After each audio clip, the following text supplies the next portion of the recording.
And welcome back to Touchline Talk here on 110 Sports. We're going to jump right into our winners and losers from the weekend in Europe. Our first winner, Leicester City. It wasn't pretty, it wasn't a great performance, but they get their first win at Arsenal since 1973 thanks to substitute hero Jamie Vardy. I mentioned on Thursday they were hopeful he could play, still coming back from that injury. He's not fit enough to start, but he comes off the bench and does what he does against Arsenal every time he plays against them, which is score at least once. And it's ultimately the difference in the game. I don't know why Brendan Rodgers didn't put a striker on the field to start this game, whether it was Slimani or Iheanacho or somebody. They were lost in the first half and just hanging on for dear life. But they were able to hang on, and then you bring some difference makers off the bench. You get a substitute to substitute goal and are able to see it out for 3 points on the road against Arsenal. That's just a game that Leicester has not won, as evidenced from the fact that it's their first win at Arsenal since 1973. So now they're just 1 point back of Liverpool and Everton. You find a way to sort of bounce back from those two hard-fought losses at home to West Ham. And, well, West Ham was not so hard-fought. They were very poor in that game. But the Aston Villa one in particular. And to me, that's a game Arsenal should win. And if Arsenal wants to be taken seriously in the top four conversation, that's a game you got to win, or at least find a way to get a point out of, because they were on the front foot. They were the better team for 70 minutes. Vardy came on and changed the game because that's the kind of player Vardy is, but Rodgers got that starting 11 wrong in my opinion. Playing James Maddison as some sort of false nine just didn't work, and to me doesn't make sense with his skill set. But nevertheless,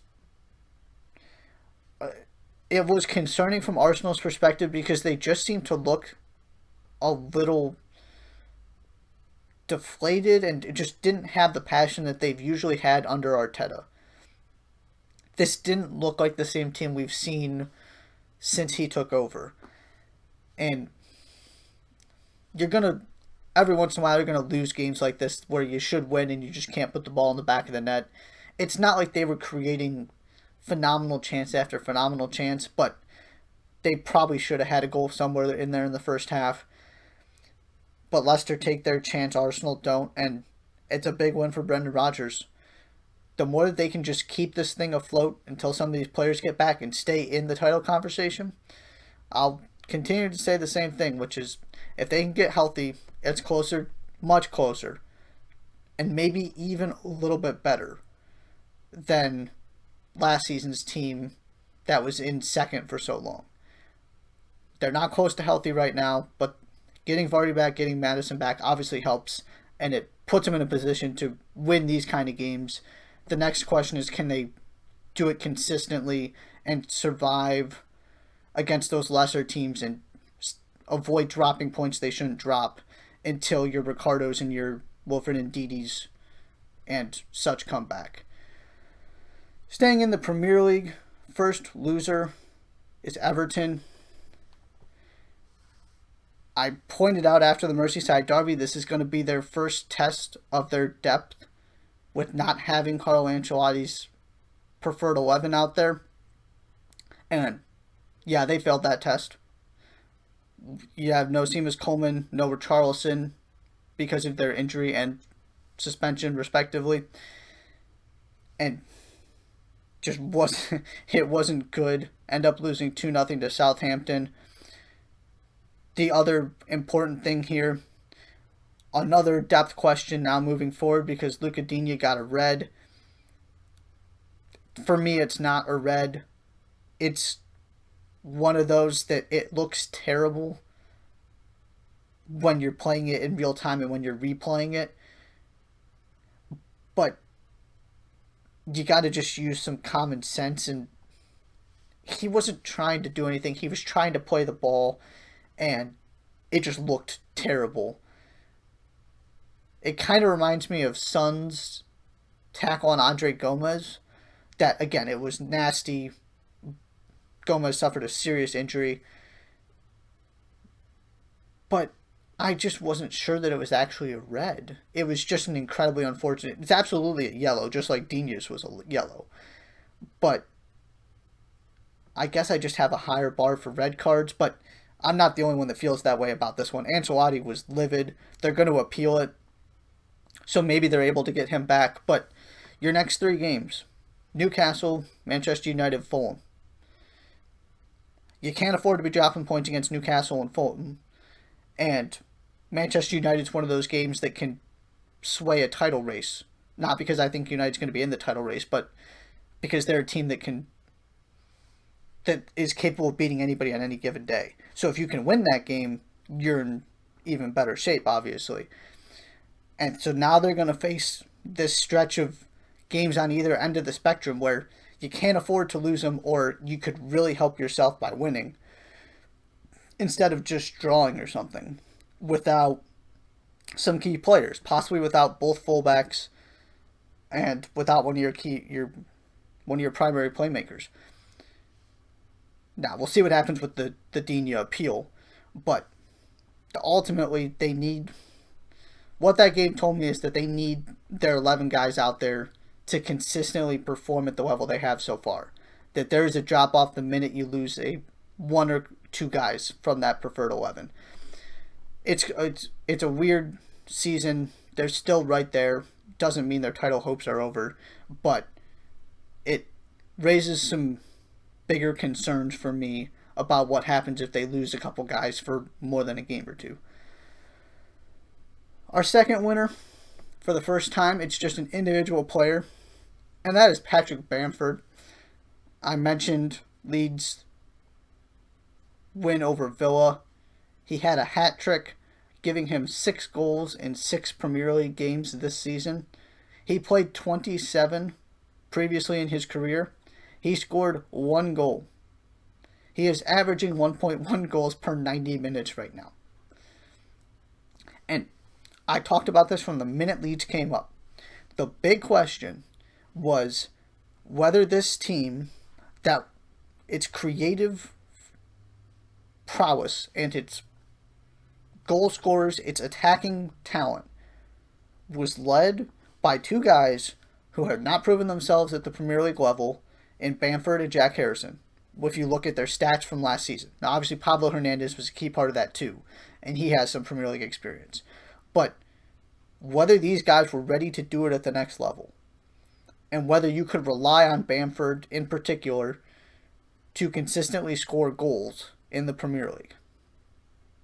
And he has answered that with a resounding yes. And it's sort of ironic that he scored a hat-trick in this game, because at halftime, you could have justified taking him off for the chances he missed in the first half. He is not a lethal finisher. Let's get that out of the way first. He's gonna miss some chances he should take.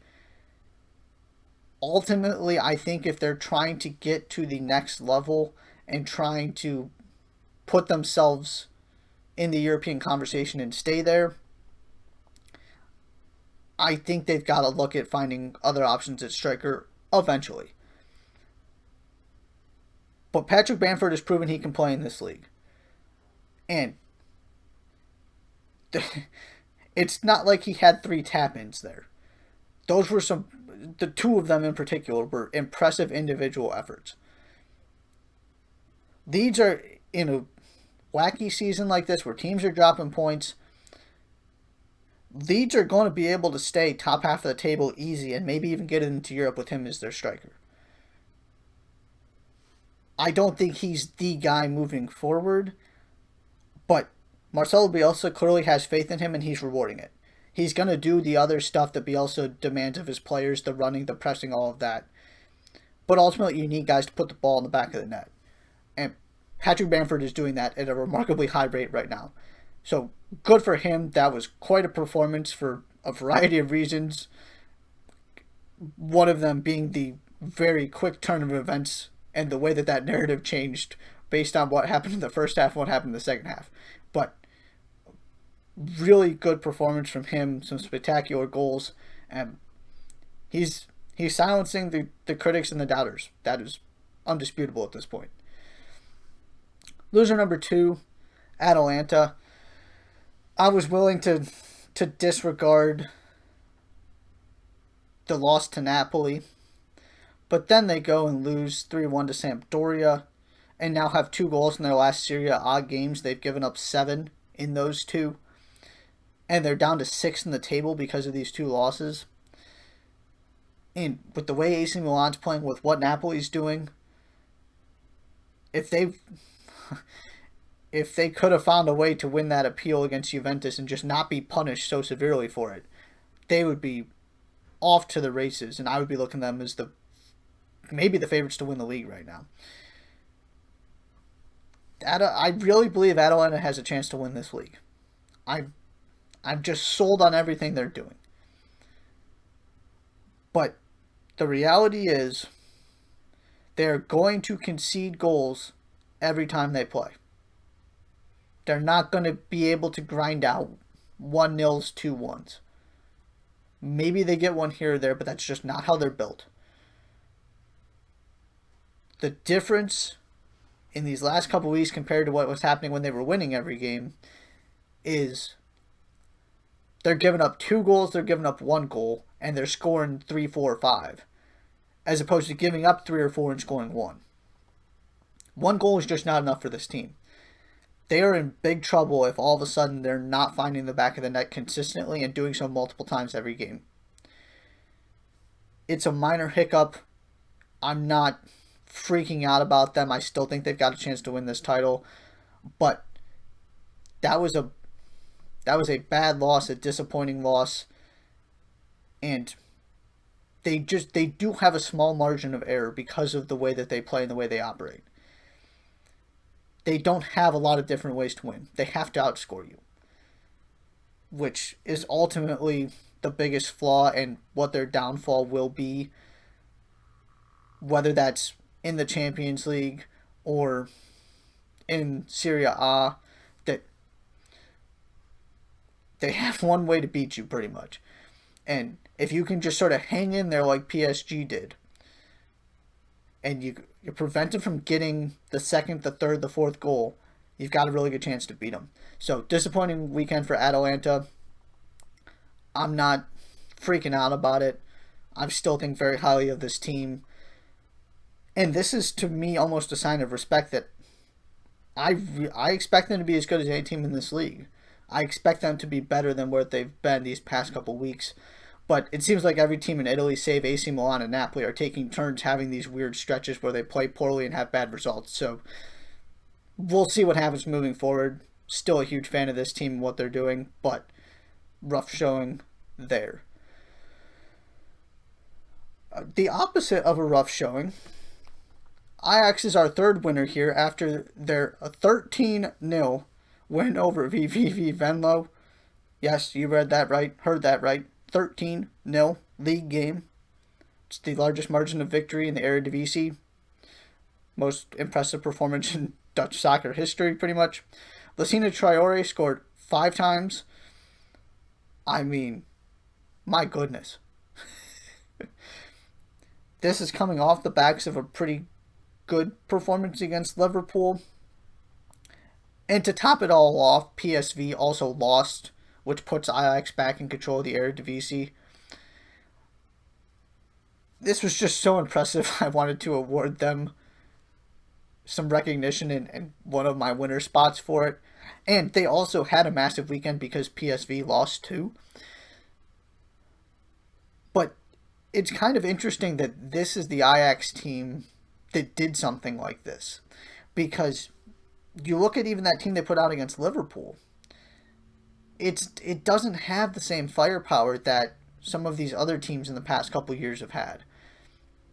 Yeah, David Neres is still there, Dusan Tadic is still there, but it's just different when you don't have Ziyech, De Jong, Van de Beek, De Ligt at the back, but particularly those midfielders. You're not... This team hasn't showed that it's got the same kind of ceiling and same kind of potential in terms of what they can do this season. Where you looked at that team they made it to the Champions League semifinals, and it was a surprising run, obviously, but I wasn't shocked that they were playing with those teams. The more you pay attention, you saw the talent that was there. It's kind of similar to what Leicester did when they won the title. Of course, nobody saw it coming, but you start looking at these guys and you go, oh, they're really that good. These are elite players that can play at just about any club in the world when you look at Mahrez and Conte and Vardy and Schmeichel, or Ziyech, Van de Beek, De Ligt, De Jong, all of those guys from Ajax. But it was this group who's still sort of getting into that next phase, next era of Ajax teams that probably ultimately they'll make a run of the Champions League too and have big time names that every team in Europe is coming after. But they're not quite at that level of this cycle yet. They're still progressing, they're not at the top, and they still found a way to do this. Of course, they're capable of destroying some of these lesser Dutch teams because they're just so much better than everybody except for PSV, pretty much. Vitesse is also off to a good start this season, but they're not on the same level as those other two. But good for Ajax. I mean, that's pretty remarkable to win a game in that kind of fashion, regardless of what league you're playing in. But it's not like the bottom of the Eredivisie is a bunch of sorry teams that aren't good. It's not the same as the depth you see in the Premier League or Serie A or La Liga or something, Bundesliga. But there's a gap between Eredivisie and every other team in the world outside of those top five for me. It's not quite similar to the Big East in basketball because the Big East is as good as those other conferences and the Eredivisie isn't quite there. But it's sort of the same idea that it's remarkably impressive. Can't take anything away from it just because it was a lesser opponent or an opponent in the Eredivisie rather than the Bundesliga or something. Remarkable for Ajax. And then our final loser, I also wanted to touch on what's happening in Scotland. Celtic draw with Aberdeen after losing to Rangers in the Old Firm Derby, which puts them in a pretty bad spot. They're 6 points back of Rangers with a game in hand. So, this is by no means an insurmountable lead that Rangers have. But you look at the goal difference and the way that Rangers are playing right now, Steven Gerrard is doing a phenomenal job with that team. And if they can pull this off, I firmly believe he's going to be in the conversation for just about every Premier League opening moving forward, starting at the end of this season. If they can continue this. They've gotten just sort of consistently better as he's been able to implement his vision, his ideas, and now they've got this opportunity. The way that this league operates and the way that they're just so much better than everybody else, every point you drop outside of the Old Firm Derby is significant, which can't be said in most leagues, especially this season. And this is also Celtic going for 10 straight league titles. Steven Gerrard will write his name in Rangers history if he can find a way to pull this off and hold on to this lead. They have been the best team in Scotland so far, which is not something you could say, for a decade. Celtic have just been better every single season. And maybe it turns around and ends up that way again.